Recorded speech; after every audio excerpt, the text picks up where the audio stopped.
everybody. I'm the last two sessions standing between you and your party. So thanks very much for staying this late. And I assume everybody here has some level of interest in social casino. And I see most of the people here are in Asia. So let me share our experience in our adventure in social casino. Um, First, I'm going to tell you guys a little bit about who we are, what we do, our investment in social games and other web games, mobile games area, and what we have learned from those games.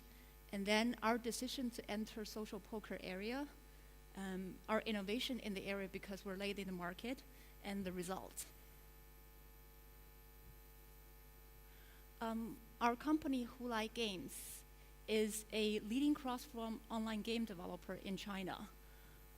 We are founded in December 2008. Currently, we have over 600 employees, about 300 in Beijing. So anybody visit Beijing, feel free to visit, and we would love to welcome guests. We have about 250 people, between 250 to 300 people in Guangzhou. We have a studio in Shanghai, and we have a satellite office in Tokyo, Taipei, and Silicon Valley. Our investors are Sequoia China, Greylock, Bertelsmann, Zero to IPO, and Cyber Agent. All the games that we published in the past, we have focused on free-to-play games. Our focus is mid-core to hardcore. 80% plus of our users are boys. You see that's our office, and that's the outside of our office in Beijing. Our first hit in China is a social game. We're the first few companies actually made waves in social game area.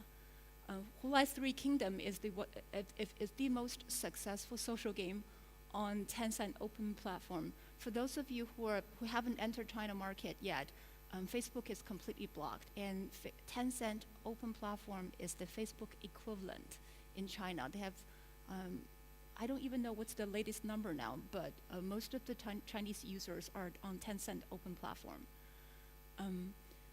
For the social games that we have released, the difference between Chinese users and Facebook users are they're more focusing on competition, especially the boys. So what we have found is that when we add tournament features and we call it guild or clan features in our social games, it greatly drives the engagement.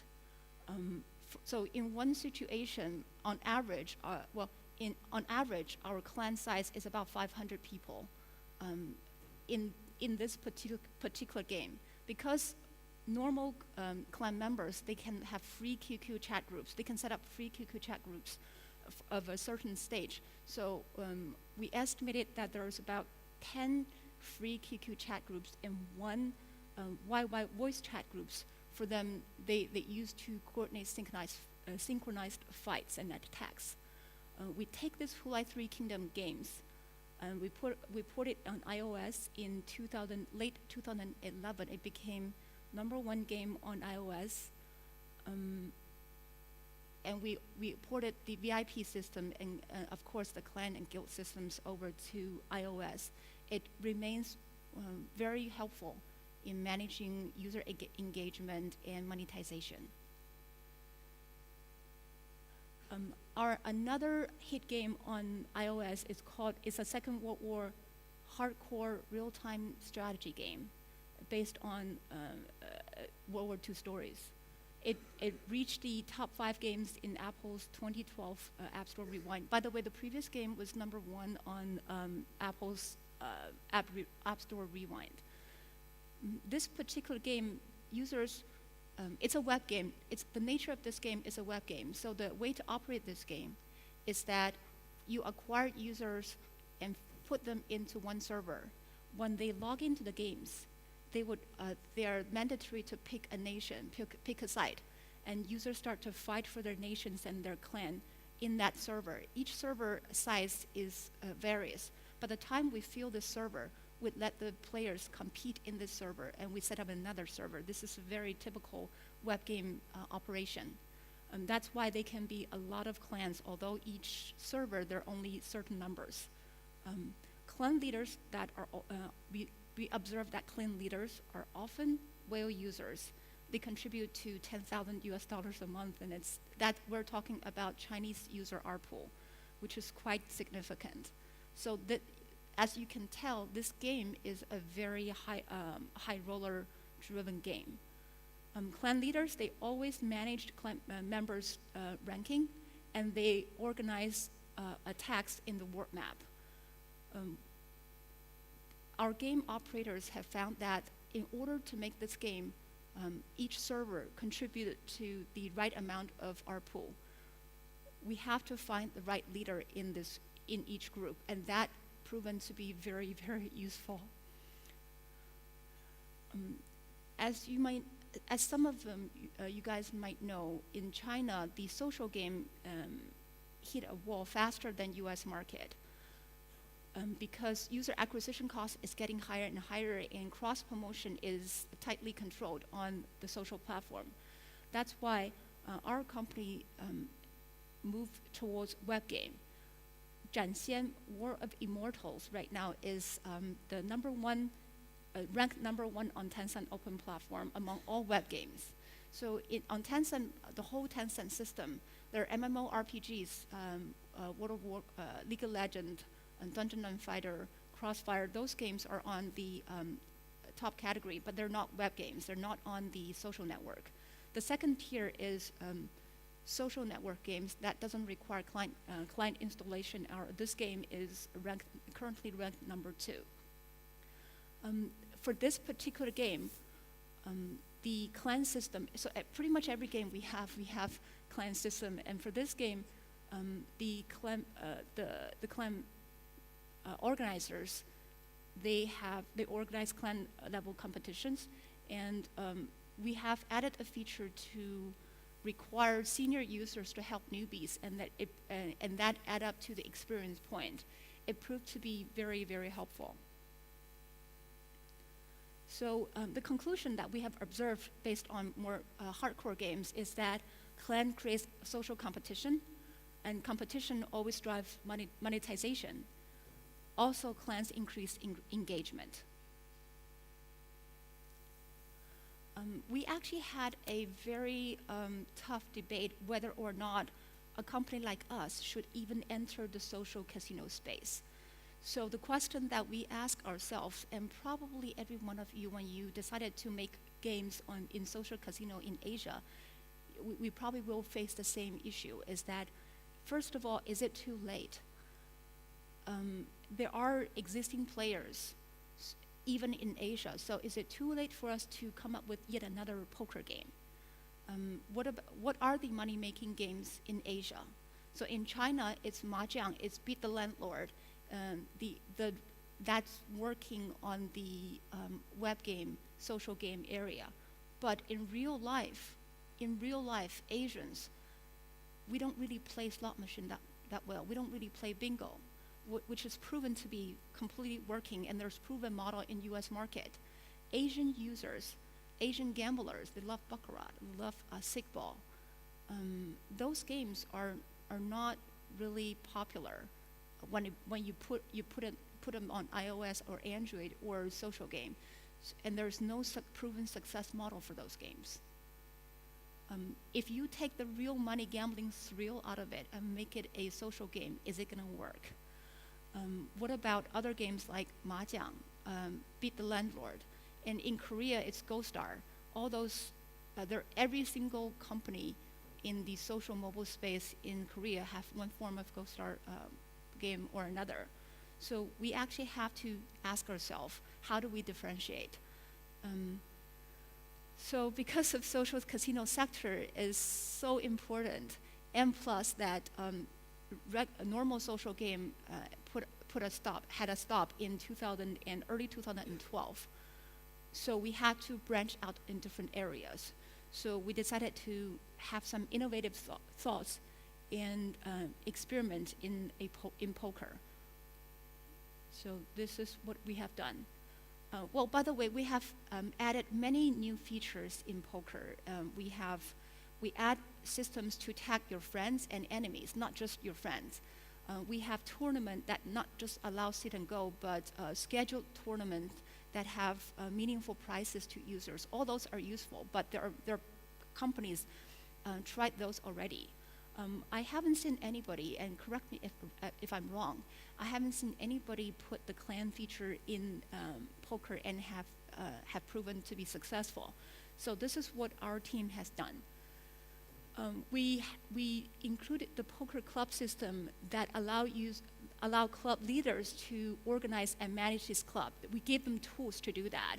And we have in-game chats, and because of China, users are trained to use QQ chat and then YY chat group. So they also, the clan managers also do that. We have weekly club member rewards, club-to-club social competitions, and also we have club-related promotions to encourage users to join.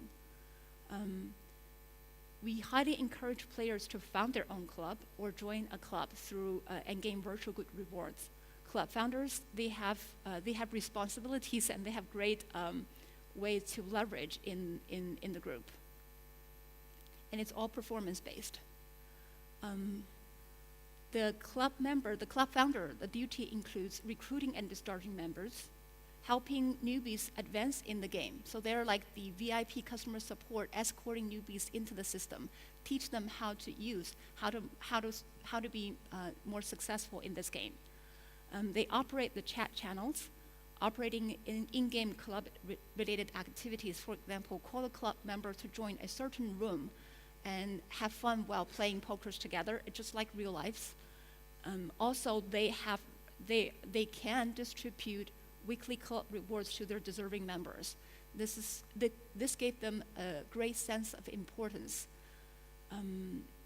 Also, they collect club donations from members and redistribute it to club members. This is the result that I want to share with you guys.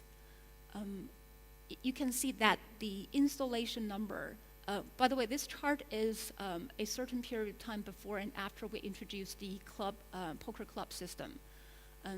There is a turning point that I circled in red. You can tell that around that time frame, there's no significant change in number of installs and weekly active users, but the revenue have a significant increase. 200%, what we have seen is 200% increase in pay rate, 450% increase in ARPU. There's about 30% of users in clubs, but they contributed to 90% of our revenue. And the top two clubs spent more than all non-club users combined, which is about 10%.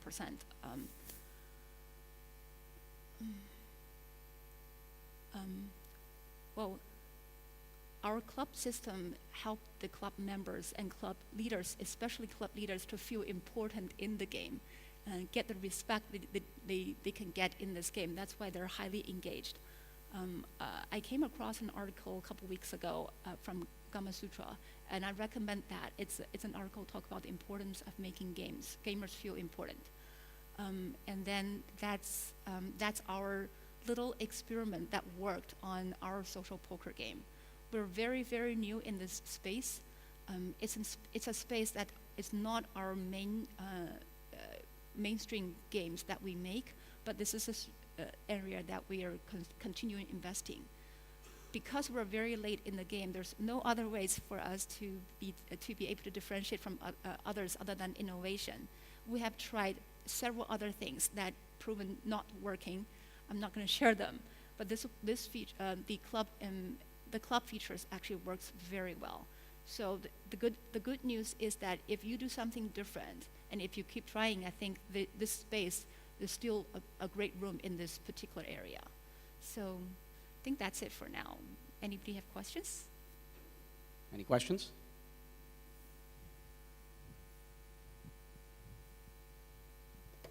Name, company, and question, please. Hello, Lior with Product Madness. Can you explain a little bit more what is the role of a club in the game? What is the functionality behind the club?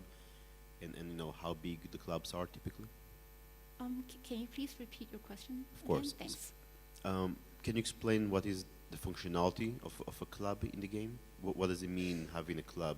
Okay. So here's the user scenario. Anybody in the game can spend a X amount of virtual coins to set up your own club. And you can also join, there's a user interface where it lists all the clubs and their rankings. You can select a club to join. Once you join the club, we give users who join the club or set up a club some rewards to start with. So there's one incentive. Once you're in the club, all the members in the club, the activities will contribute to the weekly reward system. The club leaders are very likely to help out their club members.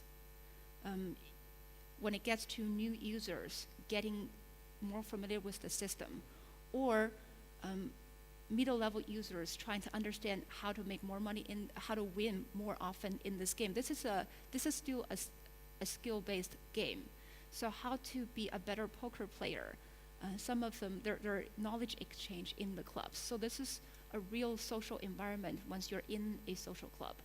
And also the bigger leverage is the weekly club rewards. Club leaders have weapons they can use, they can leverage to redistribute some of the rakes, basically. And how big are the clubs typically? 50. 50 is what we cut up line right now. We are debating whether or not we're giving some of the top level club leaders, increasing it to be 100 maybe. So that's something we're experimenting. Yeah. Thank you. Thanks. Jose Bertones, Hey. Product Madness. With respect to the club system, I find it a very interesting dynamic, but do you find that there's certain clubs that just become the main player and they become so good that the rest of the clubs just don't stand a chance? And how does that influence the dynamic of the actual play? Very good question. Very good question. I mean, this is an experiment. So we are doing a lot of things that nobody else has done. So we are playing with the numbers. But we have seen top clubs right now making 10% of the revenue, the top two clubs making 10% of the total game revenue right now. Is it a problem now? Not yet. But we had internal discussion about how to control and make it less, how to control it so it contains the situation and encourage everybody else in the ranking. So as a game we're the ultimate game operator. We can come up with weekly events and promotions that actually balance the situation, but it's something that we're watching closely. So good question, thanks. Other questions? Hi, Jean Matthews with Imaginate. Hey. Curious, has this whole club concept been more of a female, does it attract female players more so than male, number one, and number two, or well, let's start with that. We don't see club members, we don't see clubs that different from the overall game demographics. For a group, having one or two, having a certain percentage of females definitely helps, even in very male-driven games. So we actually have, especially in the more male-driven core games that we have, we go out of our way to attract female players. And once they're in the game, they will make the game much more lively, make the boys much more engaged. For this game, we don't see any more of that than other games we have. For the club member system, we haven't observed anything significant on the male-female demographic distribution. Did I answer your question? It's basically, yes, it will help for sure, but it's not any different than any other game. Okay, great. And then when you say that a club leader helps, what exactly does that mean? Are they in the chat room, like giving tips on how to play, or what does that mean? They are our VIP customer support.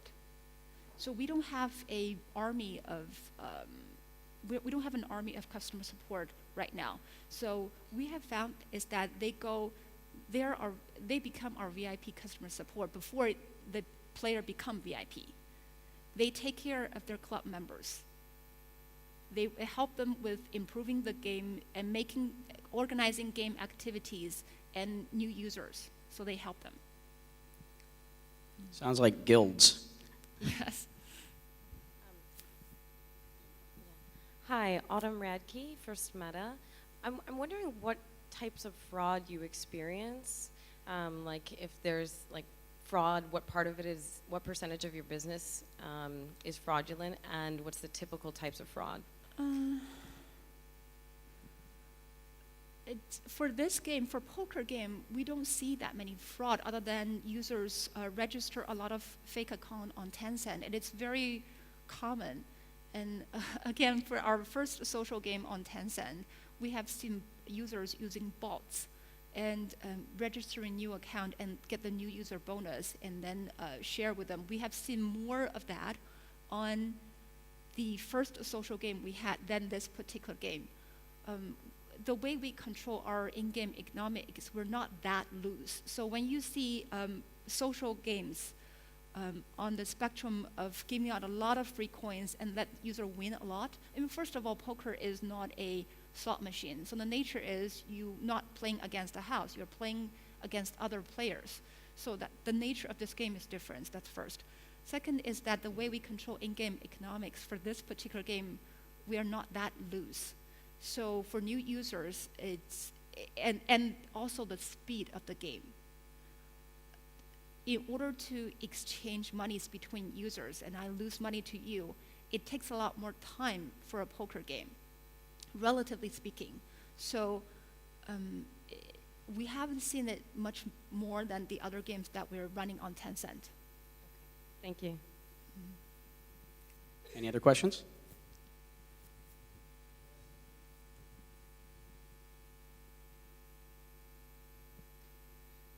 You mentioned there was a big increase in your user base once you introduced clubs, right? Are you the club system? Okay. You experienced a large spike. It's the payment, it's not the user base. Oh, the payment. Yeah, Yes. sorry. But I was wondering also that if we're talking about the club system, are you able to share how large was your user base at the time? Because implementing something like a club or guild system, it sounds a lot to me like something that's dependent on a critical mass of users to be successful. Well, our club right now, each club is about 50 people. If you don't have a sizable, user base, I mean, you cannot run poker in general. It has nothing to do with the club system or not. When you don't have enough users to start with, you cannot even run a poker game. So that's one of the major challenges. Everybody walking into any card game, you're going to have to deal with the same problem. I won't be able to share the number of users. We're not that big, but from what I've heard, the per active user DAU, we're pretty much the top, if not the best for our game on Tencent. Yeah, that includes Tencent's their own poker game. I won't be able to share too much, but thanks. Yeah. Any other questions? When you said for controlling the in-game economy, you're not that loose, can you clarify what you mean by that? Well, there are many experts in this room, whoever run a social gambling game. So in the social gambling game area, you can run your game almost as tight as play for real games, like real money gambling. And the catch is that, well, the good part for that, and let's talk about good first. The good part is that you have real hardcore users who want to feel the excitement of gambling. So you have really core users that can contribute high ARPU if you provide a secondary channel back, allow them to somehow cash out or make money. So you're attracting people who want to make money. On social gambling world, there are a lot of other users who want to play for fun. They just like to listening to the noise of winning on the slot machine, all the noises. There's a good portion of those users. Am I still on? We hear you. Okay. So it's a fine balance where you draw the line. If your game is so every morning if you log into the game and get a lot of free coins, so user lost all the money yesterday, can come in and play again. That's one way to operate. It's very, we call it very loose economy. The good thing about it is this is a great tools to increase retention. The catch is that most of user would log in once every morning and see, oh, I have 500 free coins. I go all in one table and adios, I'm gone. And until tomorrow or the day after when I can remember. So that's one way to operate it. The other way to operate it is make it tight and create a back loop, a secondary market, so really hardcore users can join. We're operating somewhere in between because for us, poker game, if you don't have enough users, you won't have the scale. So we have to draw the line, but we're definitely not on the complete loose end.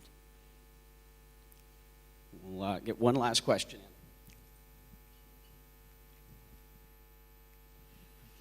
Hi, I'm Tixing from IG Interactive. I'm a game publisher.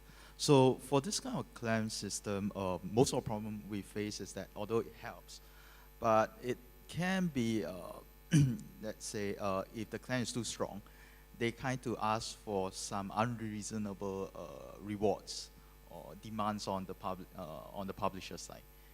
Right. So, for example, they want something else. If not, they're going to boycott the game, and they have a certain influence over the VIP. As you said, they are your customer service to your VIP, which means that they could threaten you and say that I'm going to bring the VIPs to another game if you don't give me this and this and this and that. So how do you manage that? We haven't found that happening yet. It is something that we have been closely monitoring. You know, for our game, it's a very young game. Again, we're 3-4 years too late in entering this game than a lot of other competitors in the Asian market. So we haven't found that happening yet in our game. We are closely monitoring that. So it is